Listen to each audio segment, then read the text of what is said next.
titulado El laberinto offshore del círculo presidencial, donde nace la denuncia de los INA Papers. Y asimismo, el tratamiento del caso INA Papers tanto en la Comisión de Fiscalización y Control Político como en el Pleno de la Asamblea Nacional. Esas gestiones se realizaron a la altura de lo que exigían la documentación pertinente. Sabemos que es el caso de corrupción más grande de la historia del país, pero quien tiene que responder en este momento es la justicia ecuatoriana, que ya sabemos que está sometida y cumple disposiciones del régimen únicamente. Asimismo, el caso de los INA Papers fue presentado ante el Pleno del Consejo de Participación Ciudadana y Control Social.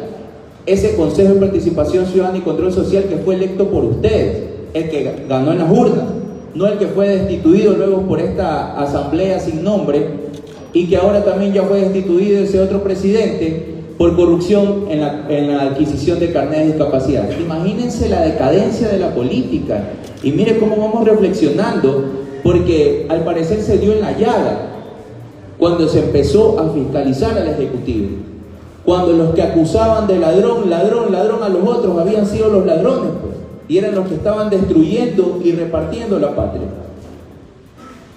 Además de eso, en la Asamblea Nacional, en febrero, hice el proyecto de resolución de destitución de la ex asambleísta de Creo, Ana Galarza, de la provincia de Tungurahua. Yo me caracterizo por ser una persona tranquila, pero que no se confunda la tranquilidad con que somos caídos de la hamaca. Y no puede venir una persona a acusar a mi organización a la que yo pertenezco de que somos delincuentes. Y la señora acusó a los miembros de la organización Latin King de que éramos delincuentes sin las pruebas suficientes. Y es así que, haciendo unas cuantas preguntas y revisando información que llegó a mi despacho, pues resulta ser que la corrupta había sido la señora, pues, y la que había estado cometiendo actos reñidos con la ley era la señora. Entonces, dime de qué pregonas y te diré de qué careces. Ese proyecto de resolución fue aprobado por la Asamblea y esta señora fue destituida con 91 votos del Pleno de la Asamblea Nacional.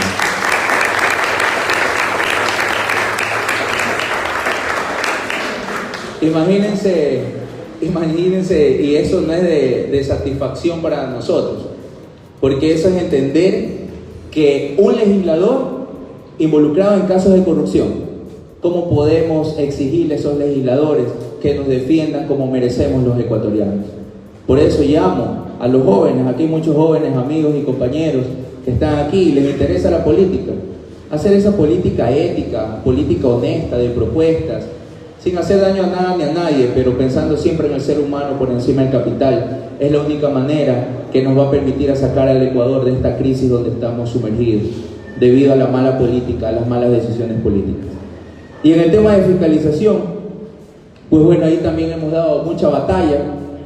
En el tema del Consejo de Educación Superior respecto a la intervención de la Universidad de Guayaquil, no crean que nos hemos olvidado, nosotros seguimos trabajando en el tema. Tendrán que responder las principales autoridades. No puede ser que la decadencia de la educación pública venga dada por órdenes de los malos políticos que intentan destruir la institucionalidad de la educación del Ecuador, la educación pública y gratuita del Ecuador, para favorecer a la educación privada. No tenemos nada en contra de la educación privada, pero nuestros jóvenes, como derecho constitucional y fundamental, tienen el derecho de acceder a la educación pública gratuita, de calidad y de calidez.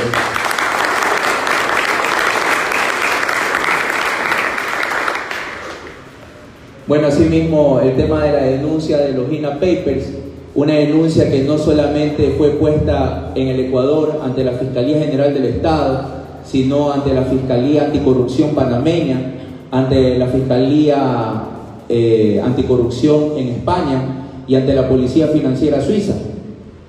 Tengo conocimiento de que las asistencias penales internacionales ya llegaron a Ecuador entre julio y diciembre del año 2019. Llegaron de Panamá y de Suiza, y aún no hace nada la señora fiscal.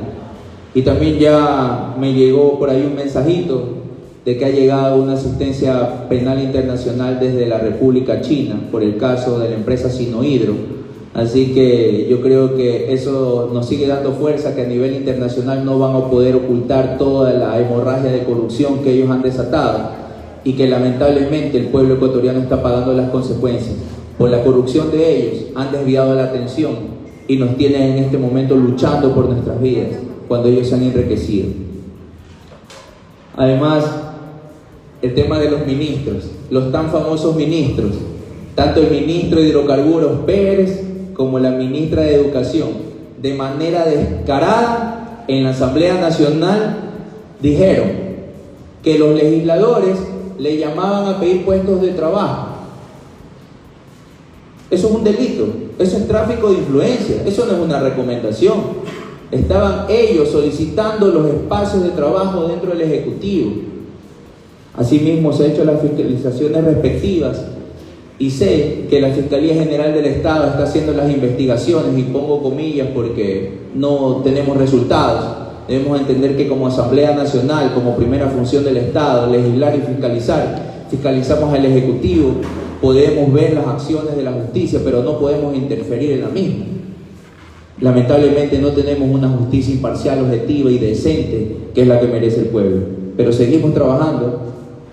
Asimismo, en el caso muy importante que es la Hacienda Clementina, un caso emblemático de la Revolución Ciudadana, donde llegó a mi conocimiento que malas personas querían confundir a los trabajadores y lamentablemente existía mala administración. No podemos permitir que las tierras que están en posesión de los trabajadores, no de los malos empresarios que defraudaron al Servicio de Rentas Internas, sino de los verdaderos trabajadores, nuevamente retornen a las manos de estos malos empresarios.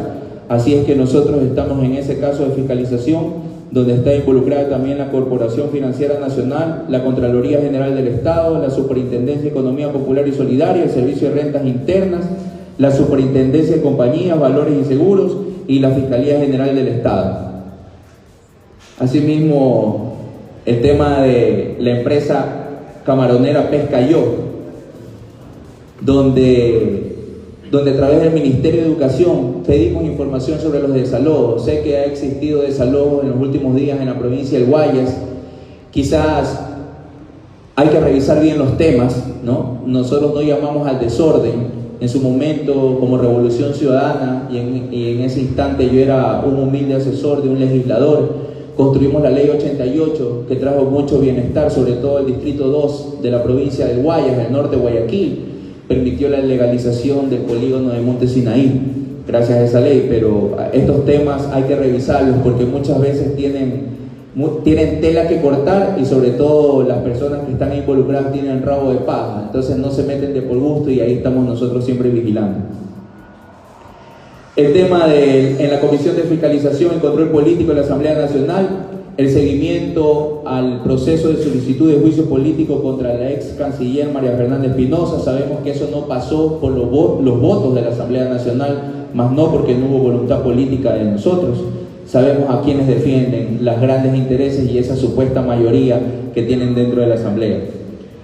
Además, al poder trabajar de la mano en conjunto con la Defensoría del Pueblo, que pienso yo que como una entidad que defiende los derechos constitucionales y básicos de los ciudadanos, ha cumplido un rol muy valiente, muy destacado, sobre todo desde octubre del año 2019 hasta acá, donde se produjeron las violentas manifestaciones, pero más que violentas manifestaciones se producen por la violenta represión de la fuerza policial, porque eran manifestaciones pacíficas, ¿verdad?, donde estaban los ciudadanos ecuatorianos reclamando sus derechos. No era solamente los pueblos y nacionalidades indígenas, sino estaban los transportistas, estaban los jóvenes estudiantes de la Universidad Central, estaban funcionarios públicos, amas de casa, nuestros jóvenes, estaban los jubilados, estaban profesionales de la salud que estaban reclamando sus justos derechos, y lo que recibieron fue una brutal represión por parte de las fuerzas del orden, quienes son los llamados a cuidar nuestra integridad. Hoy, por estas acciones, está siendo enjuiciada la ministra de Gobierno María Paula Romo, y en las próximas semanas esperemos, y ustedes deben estar vigilantes y atentos, quienes con sus votos siguen defendiendo estos nefastos personajes.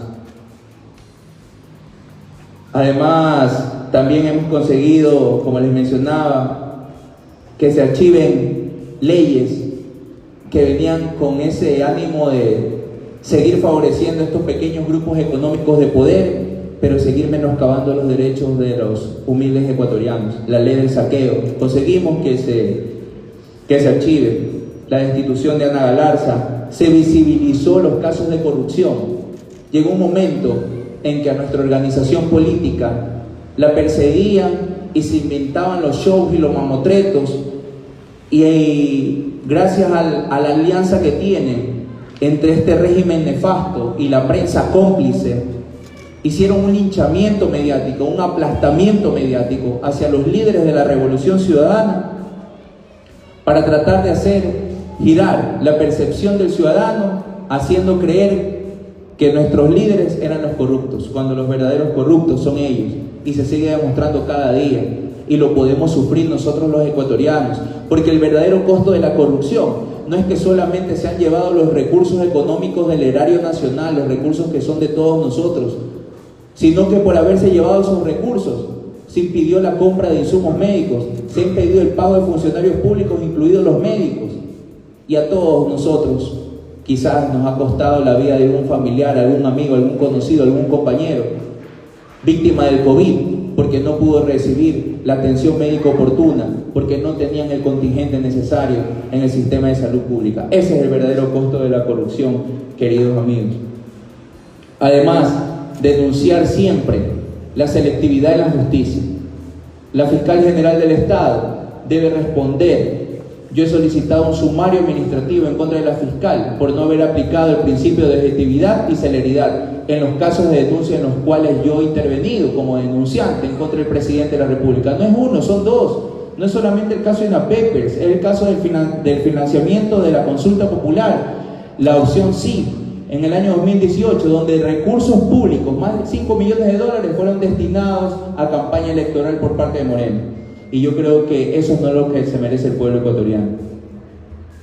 Así que eso es como parte de la rendición de cuentas que el día de hoy me ha tocado realizar con ustedes como un evento formal. Porque el trabajo lo realizamos todos los días, humildemente, recorriendo cada rincón de la patria, haciendo las videoconferencias, porque hay espacios donde quizás las distancias nos impiden movilizarnos cada día, pero estamos llegando gracias a la tecnología. Que para mí fomentar la participación ciudadana siempre ha sido esencial. No podemos estar desconectados de lo que le pasa al pueblo. No podemos encerrarnos en una burbuja de la institucionalidad de un edificio como la Asamblea para no saber lo que ocurre afuera, de las necesidades que tienen ustedes. Tenemos que favorecer a los sectores más vulnerables de la patria. Y cuando es para luchar por las causas justas, siempre cuenten conmigo. Cuenten con este humilde servidor, con este joven legislador, que más allá del espacio que ustedes le han permitido ocupar, yo sé que tengo que cumplir un mandato constitucional otorgado en las urnas a mi organización política, que no los voy a defraudar, que sigo trabajando con ustedes y para ustedes. Así que no nos detendremos en la lucha de ese bienestar, de ese progreso y de ese desarrollo que todos y todas anhelamos.